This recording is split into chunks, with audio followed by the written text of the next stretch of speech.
Hi, everybody. Welcome to The Pursuit. I'm Ben Spangler, your host. I'm excited to be helping you today. As you know, we're all about helping you with the best body, mind, spirit, and life. And today, I'm so excited for my guest, Omar Periu. As I've been getting to know Omar, I mean, he has done a lot of things in his life, a very, very successful person. And, you know, one of the things that I like is he was asking himself questions at a young age, which I'd love to talk about, Omar. But, you know, how do you make millions of dollars? How do you actually become wealthy? And I know many people have thought those questions, but he certainly wasn't the one that stopped at those questions. He was seeking, found the answers. From what I understand, by the time you were 31, a multi-millionaire, owned multiple businesses. Listen to this, everybody. Author of 24 best-selling books. He has Omar Periu International, a leading wealth training company, has trained over 5 million people worldwide.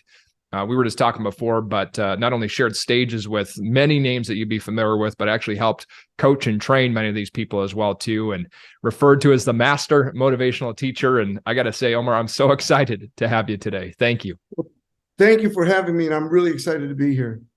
I would love for people to know a bit of your story, right? I know I shared real brief, but can we start with that? Yeah, I'll do the Reader's Digest. I was born in Cuba, Camagüey, Cuba, and my father felt communism would cripple the Cuban economy. So we escaped, my mother with the children first.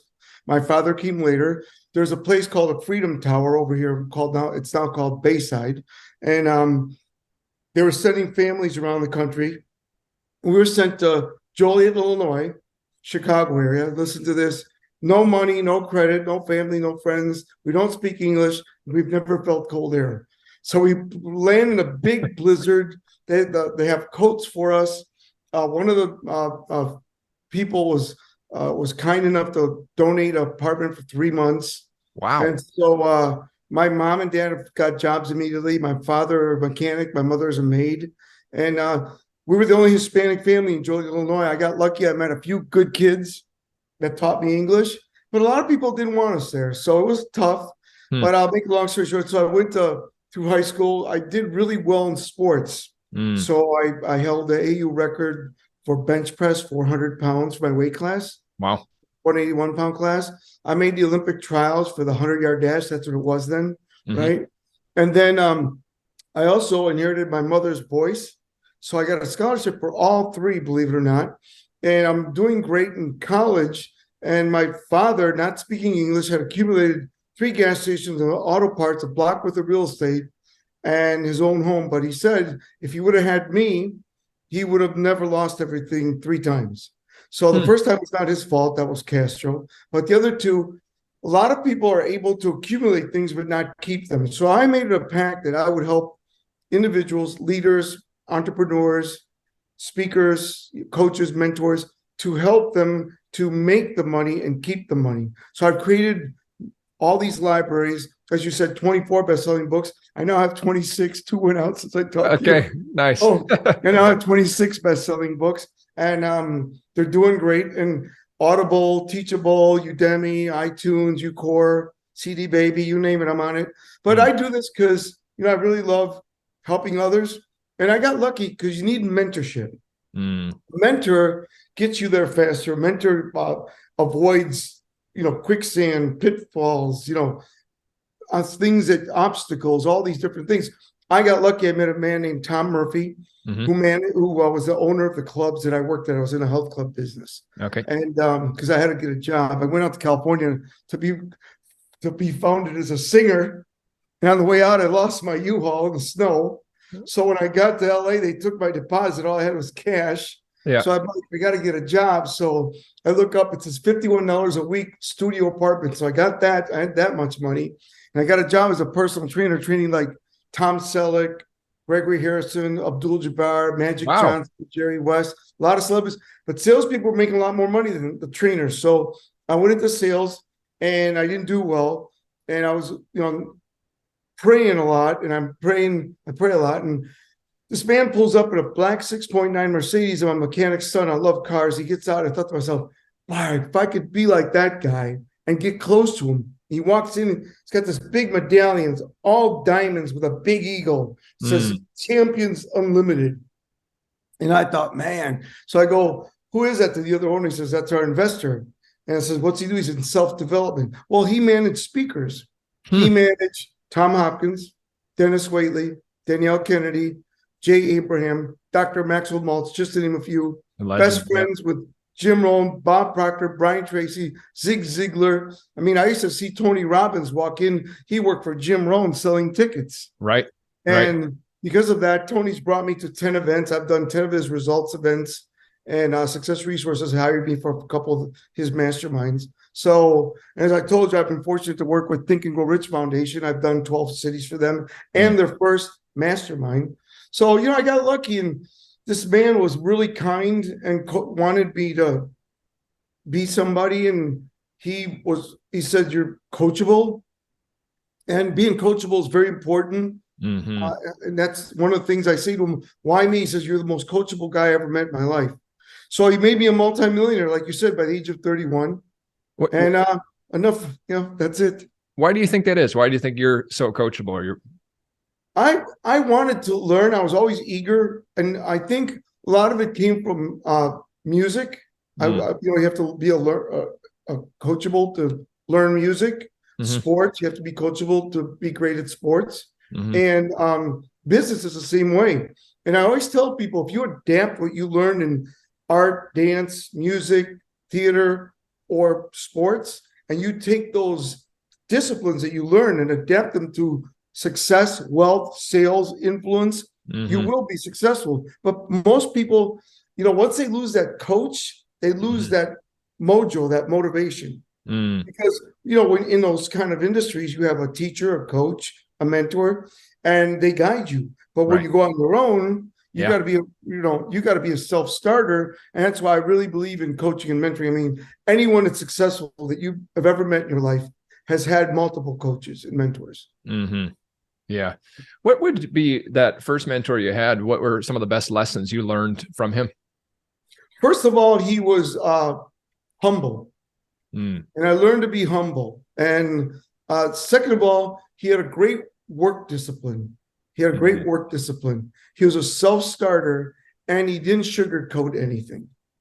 So, I mean, I'll never forget, I have a book called The 1 Minute Meeting that's done amazingly well. And it took me, that book it took me a year and a half to write that book because the publisher kept saying, it's got to be right. It's got to be this. So I called Mr. Murphy. I sent him the manuscript, because I always did. I sent him because he wrote a lot of materials for the speakers. I don't know if you know that. No, I did not. And he would write their books, and then they would really proof them, and he had editors and all that and ghostwriters. And so he says to me, "Okay, you got the book 1 Minute Meeting in front of you?" I said, "Yeah." He says, "Okay, let me ask you a question. I haven't been to your new office." I said, "I know, it's really nice. You got to come. I got like 12 people working here." He says, "Okay, pick up the book." I said, "Do you have a garbage pail next to you around?" I said, "Yeah, it's to my left." He said, "Okay, turn to the left and drop the book in there and start all over again." Wow. So he did not mess around. And you need that. You need someone that's kind but honest and direct with you. Because if that book would have gone out the way it was, it would have done as well as it did. So I totally rewrote the book with my writers, and I sent it to Murphy. He goes, "Now let me tweak it." He tweaked it up, and that was it. Just like Zig Ziglar, his daughter, who wrote his books, edited and rewrote my book from management to leadership, because he said, if my name's gonna, he wrote only 4 forewords in his life, and mine was the 4th before he passed. Wow. And he said, if I'm going to put my name on there, I'm a man of character and integrity. By the way, he was one of the most amazing human beings I've ever met, and integrity and character. He said, if I'm going to put my name on it, I want my daughter to go through the whole thing and edit it and see if there's anything that I don't agree with. So they called me back, and he says, if you want me to do your forward? I said, are you kidding? I'd be honored. Yeah. He said, well, if you want me to do your forward, and I'll get John Maxwell do some stuff for you. I said, yeah, please. Because he says, I have to delete 20 pages and rewrite them. I go, what? He says, yeah. So I said, okay, we're in a deadline here. So he says, my daughter will rewrite it, and I'll read it and make sure it's right, and I'll say yes. So she rewrote 22 pages, edited the whole book. And when I went to pay him, I go, I need to pay your daughter and you for this. He says, no, this is for you, because I've been with you for 10 years on the road. We were on the biggest seminars, Get Motivated, in the world. They're called Get Motivated, the biggest seminars in the world. And we did that since 1996. Wow. Zig and Tom Hopkins got me on it. Wow. And anyway, so like the reason I tell you that is because I think you really got to be coachable, got to be humble, and got to be eager and ready to learn, right? You got to be really sincere about what you want. You know, sincerity is very important, and keeping things simple and keeping things close to your heart. I love that. That's so good. Can we talk a bit about, there's two parts to this, because as you mentioned, some people make it, but then they don't keep it.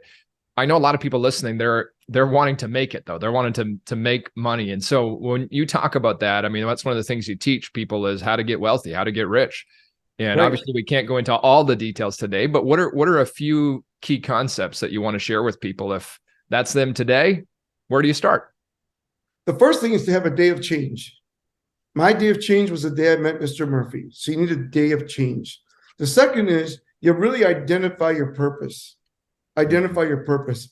Jim Rohn used to sit with me in Murphy's house, and he'd say, son, because I wanted to sing still. I still want to sing, and that's another story. And he said, son, if the promise is clear, the price is well worth it. Right. Remember Jim Rohn? Yeah. And he says, that's what you want to do. So he had me, him and Mr. Murphy maybe do clear paths for speaking, singing, and business, right? So it was three things. So what I can share with everyone is I use an acronym called, I have a book called, I'm not selling books, but there's an acronym in my book called Get Real, Get Rich. And the real is an acronym. So what I want everyone to think about is the R is recurring income. You need to find things that you do once and you get paid again and again and again. Like memberships, Iron Health Clubs. Memberships are recurring income every month, right? Direct sales. If you're a speaker, you should all have some kind of online courses. Right. That have recurring income, right? Yeah. So you need recurring rentals. I own real estate, rental properties, right? So there's many ways to do recurring income. The next thing is the E, which is equity. Build equity and get equity in companies. So you want to get that. That's very important. The A is appreciation. Let things grow. Most people, it's good to leverage in the beginning, but you got to let things grow. And then the L is leverage. And here's where it comes together. Leverage other people's time, other people's contacts, and other people's money. And if you do that get real, get rich formula and have a day of change and find your purpose.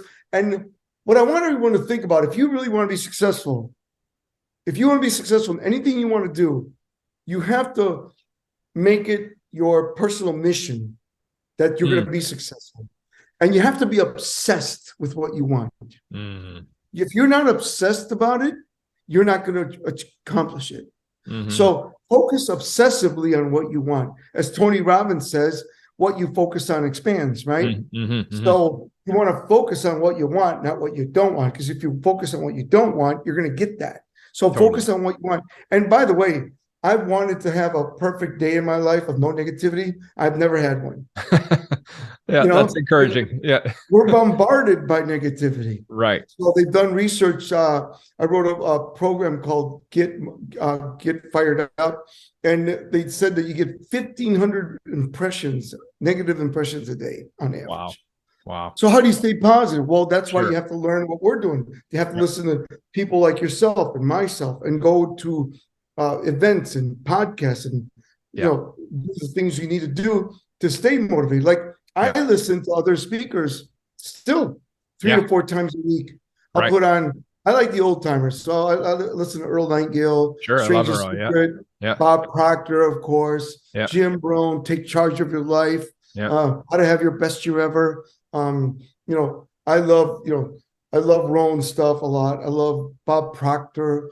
Brian Tracy's amazing, Psychology of Success. Yes. Of course, Tony Robbins, Unlimited Power. You've got all these Les Brown, You Got to Be Hungry. Like I work with him a lot. In fact, I just worked with him 2 weeks ago. And he and I did his Got to Be Hungry tour. So you got to find other people that you can hear the same message, but it sounds from a different voice. Yeah.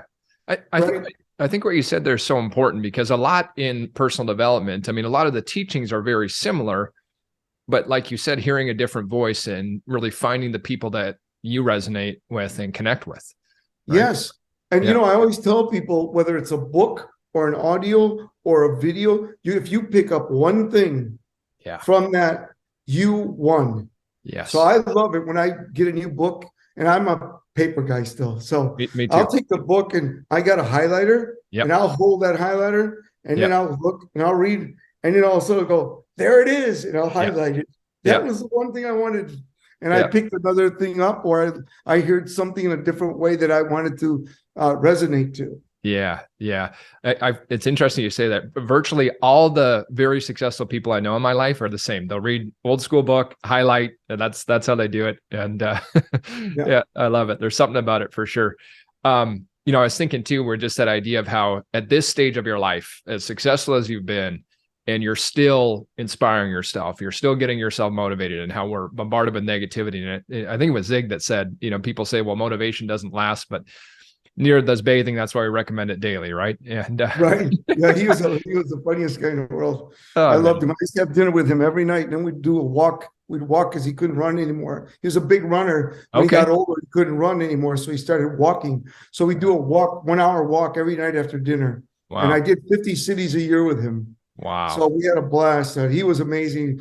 He had this saying that he'd say on stage, and I'd be like, I'd get fired up. He'd watch me speak. He'd come and he'd say the same saying that he'd say. He says, Omar, you're so fired up. You'd go after Moby Dick with tartar sauce. That's awesome. Yeah. I got a question for you about this, because I know, with the last few years, there's a lot of people that have been feeling stuck. And I mean, you and I both know there's no such thing as being stuck, but there's certainly a thing as feeling stuck. So I'm curious your perspective. What would you say to someone that maybe, their business hasn't gone the way they wanted to, they're not where they want to be, they're feeling stuck? How do they start to get out of that? Okay. So first thing I would recommend is to think about the 6 inches between your ears. Okay. The mind is the steering wheel of the body. So make sure that you're working on your self-image, self-esteem, because that equals confidence. And confidence, you need a certain degree to succeed, right? And because let's face it, the only time you've ever stopped working towards your goals is when you become immobilized and you lose your confidence. So work on self-mastery. The second thing, make sure you got the right vehicle. A lot of people, they ride the wrong horse too long. Like, I'll give you a couple examples. I had the honor of training a company many years ago, maybe 18 years ago, called Air Touch Paging out of Texas. Okay. And he brought me in every month, and I did a sales and influence boot camp every month for his people. He sold out in 2003. How many people do you know have a pager now? Yeah. But he sold out for hundreds of millions of dollars. He was the biggest pager company in the world. Wow. And now he has a restaurant, and he's a chef, and he loves it. Right. Cool. Another gentleman that I became very close to is Joe Walsh, CEO of Yellow Book USA. Okay. When I met Joe, he took me to his home up in New York. He says, I said, this is amazing, this home. He says, oh, no, I want more. He says, I have $1.3 million put away. My goal is to have $10 million. I said, well, how are you going to do it? He said, well, I'm going to hire you and give you a little piece of the company. And we're going to Yellow Book the whole country. We're going to Yellow Book 48 states out of 50. Well, he did 50. And it took us a few years. And what he did is he went and bought every mom and pop Yellow Pages in every town. And he would give them a decent deal, buy them out, and then he would sell the Yellow Pages for 50% off of the the phone companies. And he became a billionaire. Now, if he sold it, as you probably saw, he used to sponsor bowls. So like in Atlanta, Yellow Book USA would sponsor bowls. He sold it in 2007. What if he would have kept that? Hold on to that. He would have made $1 billion. No, he got rid of it. So the first thing I tell you is, number one, self-mastery. Number two, find the right vehicle. Right? Number three, make sure you love it. Because if you don't love it, I'm on the board of governors at Wayne Huizinga School of Entrepreneurs here at Nova, Southeastern University. And Wayne used to always say to me, tell people I loved everything I did. You know, he owned Blockbuster, he owned AutoNation, he owned Waste Management for the United States. So he said, if you find something you love, it's not work. And he says, to be successful, Omar, you have to find something that you will do and it doesn't feel like you're putting a lot of effort, because you're putting effort in it, but you love it so much that you see the vision and the end picture, right? Yeah. And number 3, you got to get off your rusty dusty. Too many people have been sitting on their butts too much. You know, that pandemic really messed us up.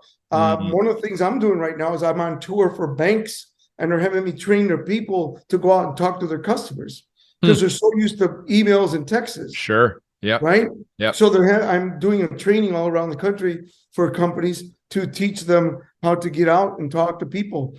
You know, too many entrepreneurs want to be entrepreneurs, but they've got this disease. It's called ascites. They've been sitting on those things so long. For sure. Yeah. Yeah. So it's crazy. That's awesome.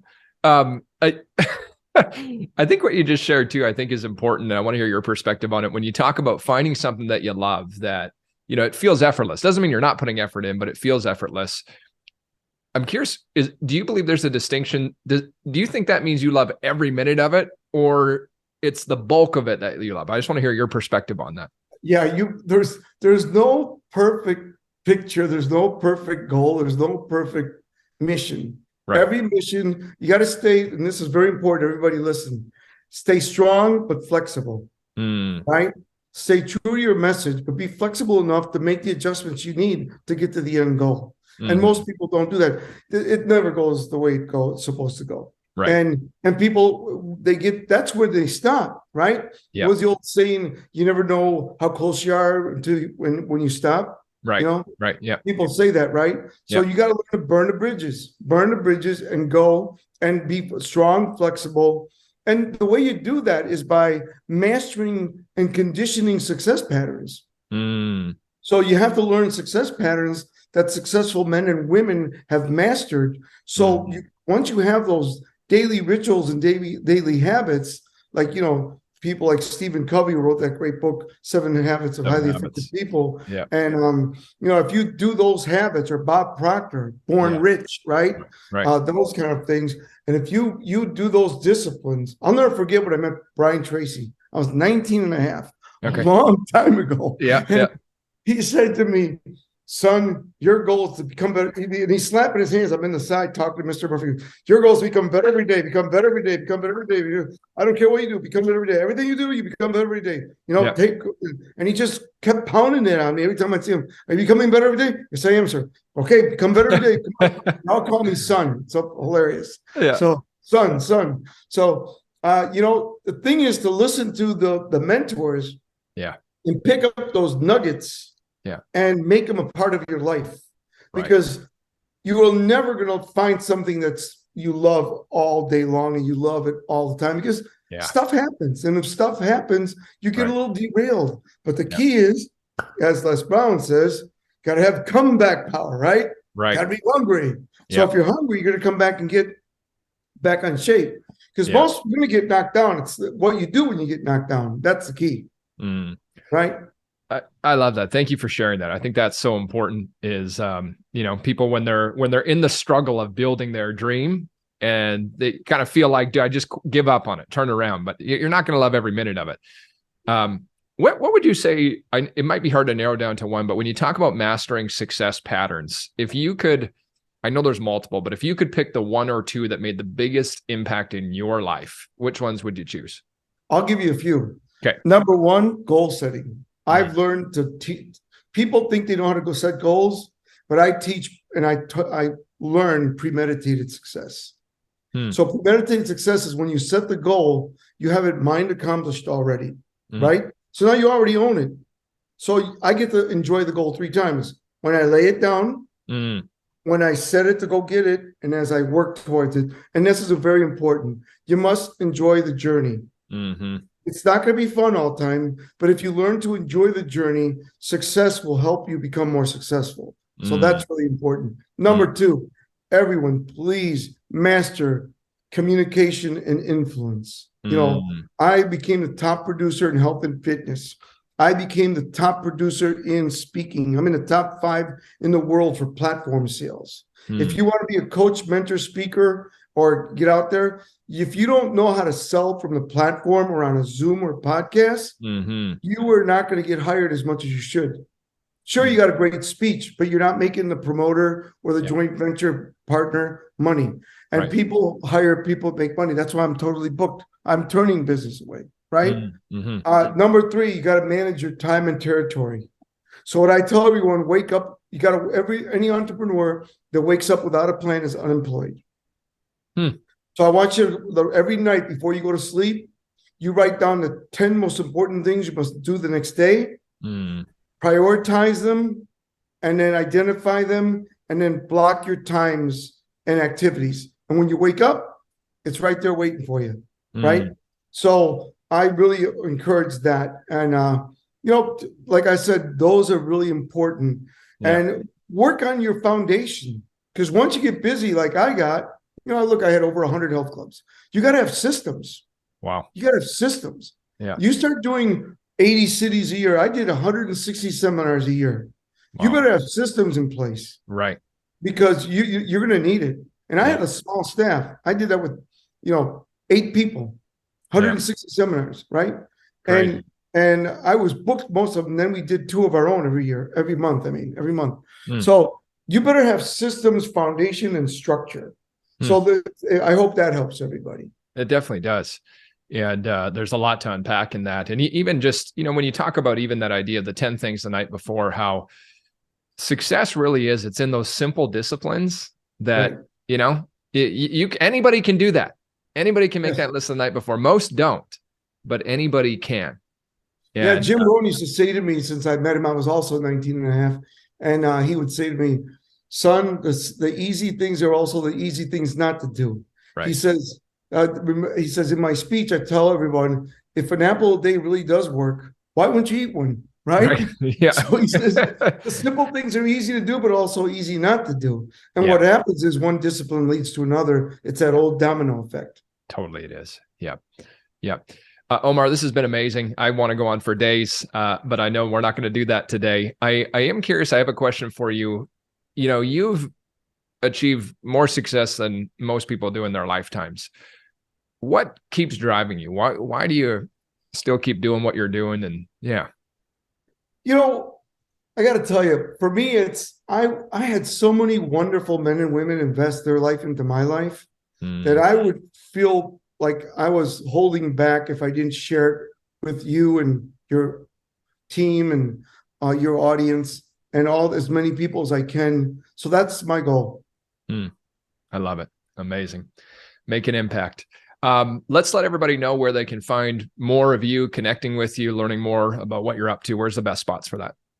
They can go to my website, omarperiu.com, OMARPERIU.com, or just email me or my team at info@omarperiu@gmail.com. Amazing. Incredible. Yeah. Everybody, I know you loved this episode today. You're probably going rewind and listening to it again right now. Hey, do us a favor. Make sure you share this, get this out to more people. Let's get Omar's message to more people. I think it's needed more than ever. If you're new to the show, click subscribe, leave a quick review. Thanks for tuning in as always. And Omar, hey, thank you so much. This has been truly incredible. I appreciate your time.